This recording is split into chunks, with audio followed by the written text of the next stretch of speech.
Monggo Bib, saya sami'na wa ata'na aja sama jenengan Bib. Kalau kayak sampean menawarkan madu, promosi madu, emang salah kah? Kan tidak. Siap Bib. Ya kalau emang dia memang berani-berani beneran, bukan orang yang kalau orang yang memang berani memang jangan pamer di sosial media, langsung datang ke pondok. Nah, ketika saya temui banyak para jamaah itu yang ikut keluar. Nah, dia lari Bib. Dikira mau ngeroyok, dianya lari eh, katanya saya mau ngeroyok. Lecet-lecet dia lari-lari itu Bib. bisa saya bisa pahami konteks tersebut, bisa saya tangkap sudah konteksnya itu bagaimana.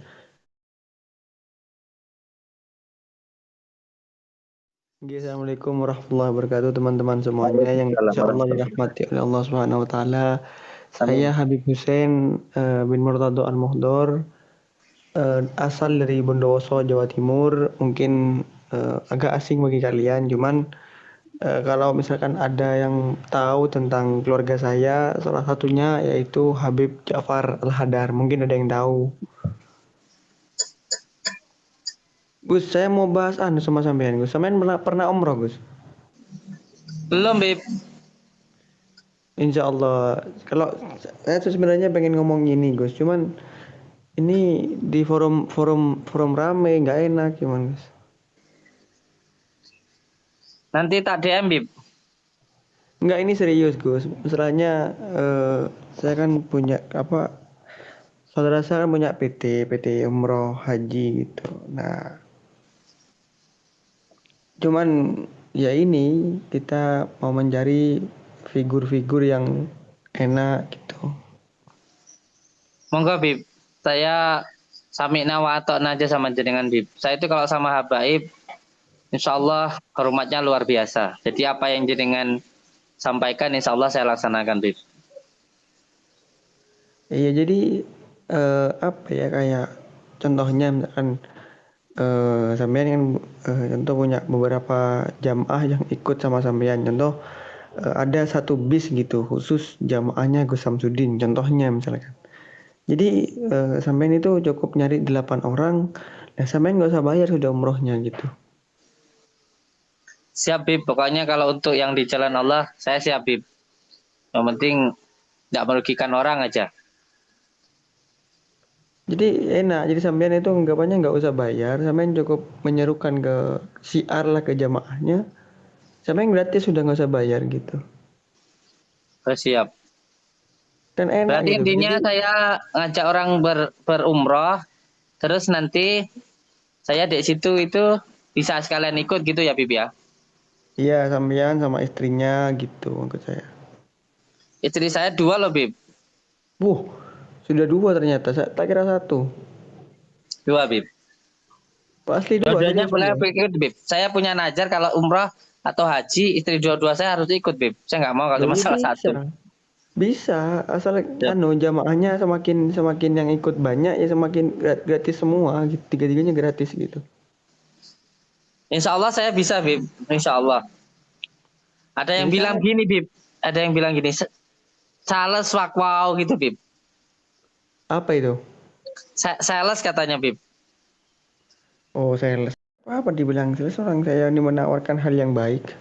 Siap, siap. Yang penting menawarkan yang baik ya Bib ya. Kalau kayak sampean menawarkan madu, promosi madu, emang salah kah? Kan tidak. Siap Bib. Kecuali kalau kayak tadi dua orang tadi menawarkan kemarahan. Iya, kalau emang dia memang berani-berani beneran, bukan orang yang kalau orang yang memang berani memang jangan pamer di sosial media, langsung datang ke pondok, selesaikan di pondok. Kalau di media sosial akan tanpa kemarahan, tanpa netizen tuh akan, ini di TikTok, di YouTube kok bisa marah-marah, kan nggak enak kan gitu guys ya. Iya. Beliau itu sebenarnya sudah datang Bib, cuman dia nggak masuk ke dalam, cuman teriak-teriak di gerbang gitu, di gerbang pondok. Dan ketika Mm-mm. saya kan sedang ada jamaah Bib sama Mm-mm. sama majelis saya. Waktu itu sekitar ya ada 110-an orang lah gitu. Saya kan nggak bisa langsung nemuin Bib. Saya kan ya sedang sholawatan. Terus setelah selesai baru saya temui lah. Ketika saya temui banyak para jamaah itu yang ikut keluar. Nah dia lari Bib. Dikira mau ngeroyok, padahal ya karena beliau teriak-teriak di luar itulah akhirnya banyak yang ikut keluar gitu. Dianya lari Hmm. katanya saya mau ngeroyok. Lecet-lecet dia lari-lari itu, Bib. Saya bisa pahami konteks tersebut. Bisa saya tangkap sudah konteksnya itu bagaimana. Jadi begini, yang pertama emang caranya kurang benar. Jangankan sama Gus Samsudin ya, kita kalau kalau bertamu ke pondok saya atau ke pondoknya kiai lain atau ke habib lain, kita harusnya kan bertamu. Kalau emang masa iya kiainya suruh keluar, iya kita yang nemenin beliau. Kalau bahasanya Jawanya tuh kita yang sowan sama beliau, cium tangan sama beliaunya, ngomong baik-baik, apa bertemu dengan baik, duduk dengan yang rapi, yang sopan. Masa iya kiai kiai kamu keluar bertemu dengan saya, masa kan nggak baik begitu kan? Iya, Bib. Kalau saya sih nggak pengen cium tangan itu nggak, Bib. Cuman saya kan memang punya kewajiban untuk pemilik rumah, saya punya kewajiban untuk menghormati tamu, memuliakan tamu. Tapi kalau tamu itu sendiri nggak pengen dimuliakan, dia itu nggak mau masuk, tapi nyuruh saya untuk keluar. Itu yang pertama. Yang kedua, dia itu teriak-teriak di luar, bahkan Hmm. apa namanya ribut sama sama santri saya gitu. Terus akhirnya saya keluar kan, karena saya nggak mau terjadi keributan. Saya keluar karena ketika di luar itu dianya sudah nggak mau diajak masuk, katanya takut dikeroyok. Loh, kalau takut dikeroyok, kenapa kamu teriak-teriak? Kenapa nggak salam, duduk, ngobrol yang enak, saya buatkan kopi kan gitu. Iya iya benar-benar. Saya nggak tahu deh, maksudnya kayaknya sih, ini kan udah kejadian yang ketiga kali Bib di tempat saya. Jadi banyak orang yang mengatakan pengen pembuktian, pengen tabayun, pengen silaturahmi. Tapi nyatanya ketika mereka datang itu nggak ada satupun yang masuk ke dalam. Cuman ada di gerbang, lalu menyuruh saya untuk keluar, dan di depan gerbang itu ngecek-ngecek gitu. Ya akhirnya terjadi keributan lah. Hmm. Coba kalau mereka itu masuk, silaturahmi, duduk di dalam, ngomong di dalam kan enak, kan gitu. Hmm. Iya saya bisa paham itu konteksnya bagaimana. Cuman namanya orang kan biasanya nggak mau apa ya, mengakui kesalahannya. Padahal orang yang bijaksana dia yang tahu menempati bagaimana kondisi situasi. Kalau dia emang salah ya ngakui salah. Kalau emang dia benar ya dia benar. Tapi ini masalahnya orang yang salah tapi tidak mau mengakui kesalahannya kan begitu. Secara gampangannya begitu, singkatnya lah. Iya, saya sih enggak menganggap kalau saya itu benar, enggak. Cuman maksud saya itu adabnya lah, sopan santunnya gitu aja. Maksudnya ya kalau kita ke silaturahmi ke rumah orang, yang pertama, ketika datang nggak izin dulu langsung bawa kamera ngerekam-rekam kan ya lucu. Masa ya saya masuk ke rumah orang sambil ngerekam kan, ya kalau nggak izin pemilik rumah ya nggak boleh lah kayak gitu. Itu yang pertama. Yang kedua, disuruh masuk nggak mau masuk, tapi cuma di gerbang. Malah saya yang disuruh keluar kan kayak gitu. Setelah saya keluar, katanya takut dikeroyok, terus dia akhirnya pulang. Loh, wong saya loh keluar itu nyuruh beliau untuk masuk. Saya sampai tangan saya begini. Saya mohon jenengan masuk ke dalam. Nanti kita ngobrol di dalam. Jangan di sini.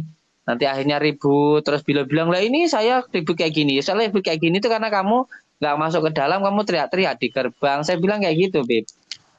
Akhirnya tetap Hmm. pulang dia. Ininya berdarah-darah tangannya. Kenapa? Karena waktu banyak orang itu dia lari. Jatuh-jatuh. Bukan karena dipukul. Ya Iya ada iya. salah satu santri saya yang frontal ya.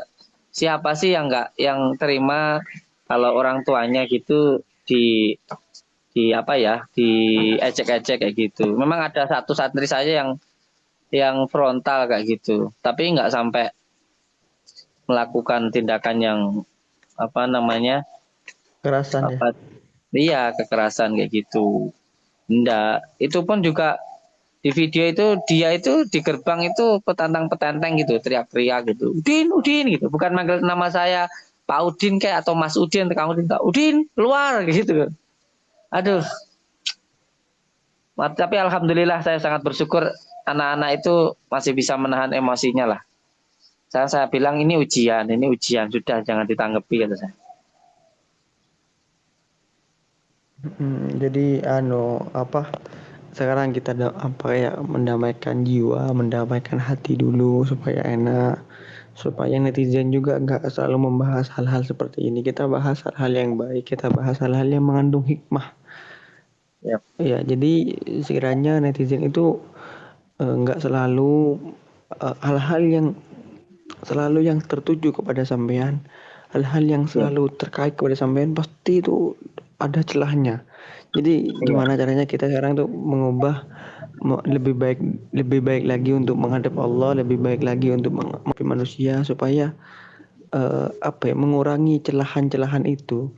Apa kayak menurut saya tuh netizen ini mungkin sekarang gini, Samsudin, Gus palsu, apa dukun palsu dan sebagainya. Sekarang gini aja, kalau buat saya akan berteman kepada siapapun itu. Entah itu dukun, entah itu Islam, entah itu apapun orangnya. Tapi sekiranya dia, apalagi orang Islam ya, masih mau sholawat sama Rasulullah, masih dia mau beribadah kepada Allah, kita temani, kita ajak berteman, kita ajak bagaimana silaturahmi, bagaimana kita pendekatan. Sehingga mungkin kalau orang itu masih di jalan yang salah atau kurang tepat, ya bagaimana kita bisa untuk membuat dia semakin benar jalannya, begitu, Gus. insya Allah, tafadhal. Iya, jadi kalau ada orang mengatakan kok ini orang-orang seperti ini kok ditemenin, orang-orang seperti ini kok dianu. Saya di Bondowoso juga punya mengayomi majelisnya guru saya, kayak Syekhuna Khalil As'ad Sabtul Arifin. Beliau punya majelis, salah satunya DNS, di bawah naungan sholawat. Itu isinya pemabuk, isinya itu berandal, isinya itu teman-teman bajingan.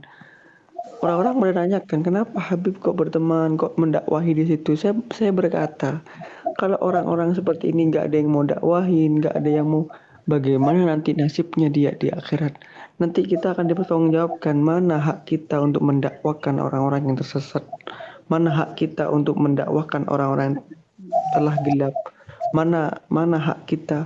Rasulullah akan menanyakan hal tersebut.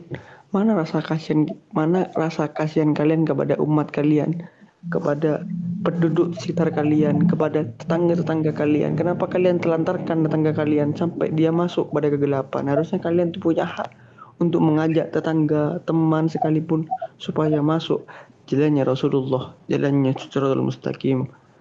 Kan begitu, Gus. Oke, Bib, siap. Alhamdulillah. Ya nanti saya DM ya, Bib ya. Iya, siap, siap. Jadi Saya saya DM tuh insya Allah. pengen ngajak ngajak sampean umroh, ngajak sampean haji. Bismillah kan, takdir saya sudah DM sampean nggak dibalas, Gus. Dari kemarin, Gus.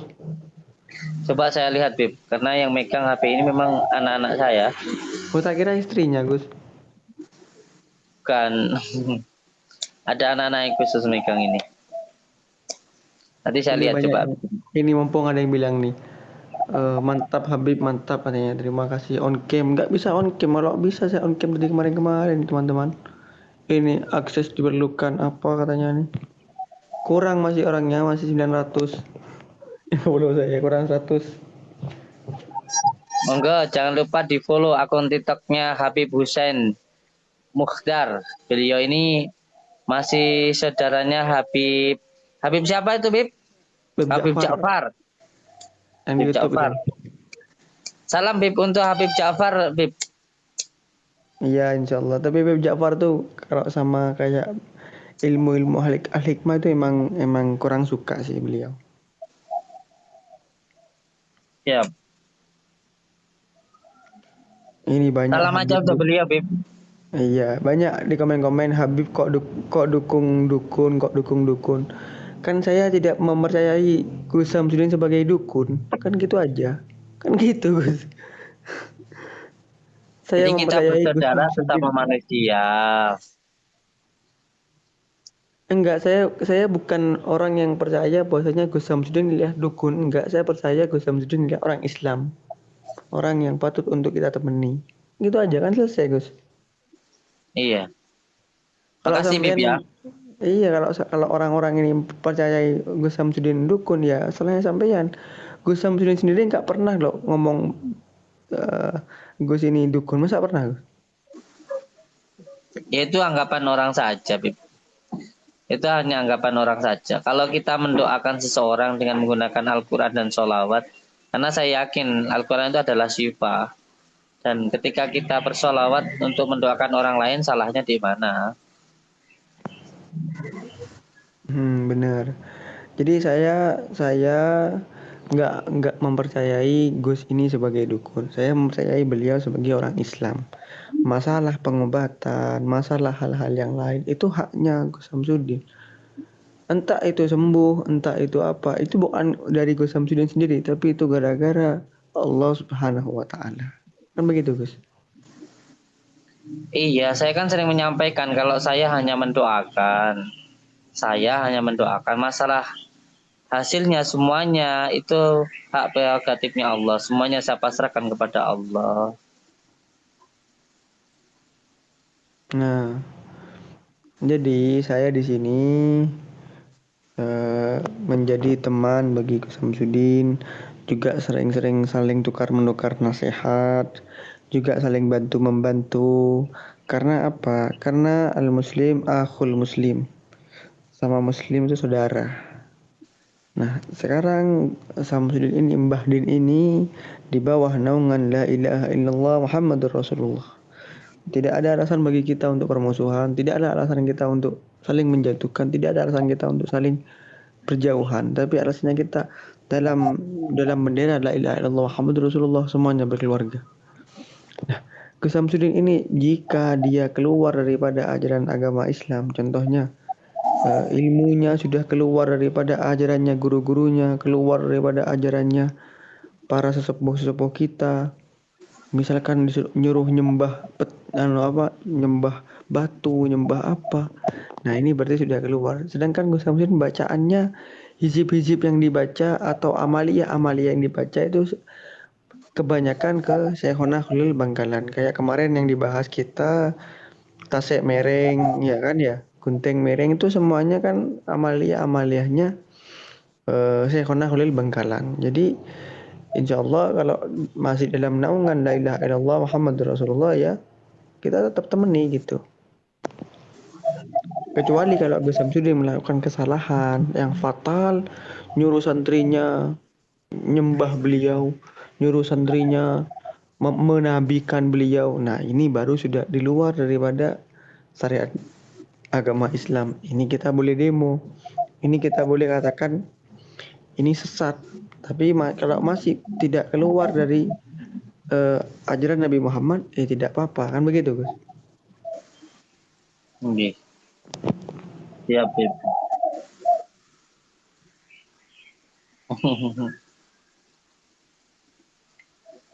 Ini ada yang komen gini, Bib. Gus Samsudin cari uang berkedok agama menggunakan agama. Jawabannya, Bib. Itu sampean sendiri yang jawab, saya nggak tahu permasalahannya, takut salah nanti jawabnya. Iya, so mamanya begini. Ketika kita ada orang yang datang, lalu kita doakan beliau. Kita doakan, tentu saya ngambilnya dari kitab Al-Azhar An-Nanawiyah. Yang pertama, baca syahadat, sholawat. Setelah itu, membaca hamdalah, berdoa, lalu ditutup dengan surat Yasin yang terakhir. Nah, ketika kita mendoakan seseorang, terkadang kan ada yang memberikan rezeki kayak gitu. Apakah itu juga dikatakan menggunakan agama, Bib? Gimana tadi? Apakah hal semacam itu juga dikatakan berkedok agama? Enggak, maksudnya mungkin orang-orang ketika ketika didoakan terus mungkin ada bayarannya gitu atau tarifnya mungkin gitu. Iya. Kalau masalah tarif itu gini, Bib. Jadi di tempat saya itu ada menggunakan 3 metode. Jadi yang pertama ruqyah, terus yang kedua terapi, terus yang ketiga itu media, kunir dan madu. Jadi kalau hanya yang datang ikut ruqyah itu gratis. Datang, setelah itu ikut ruqyah, terapi, konsultasi dengan saya itu gratis. Tapi kalau yang mau beli madu, beli kunir, ya silakan. Ya itu harus beli karena saya juga beli. Kalau yang air yang didoakan tuh berarti nggak ada tarifnya, Gus? Nggak ada tarifnya, itu cuma ikut ruqyah saja. Bahkan sampai yang diterapi, terapi itu ditekan titik kahilnya. 3 titik dari titik bekam yang diajarkan oleh baginda Rasulullah. Biasanya kita menekannya itu dengan menggunakan kunir. Ya tentunya dengan beberapa asma. Oh, beberapa.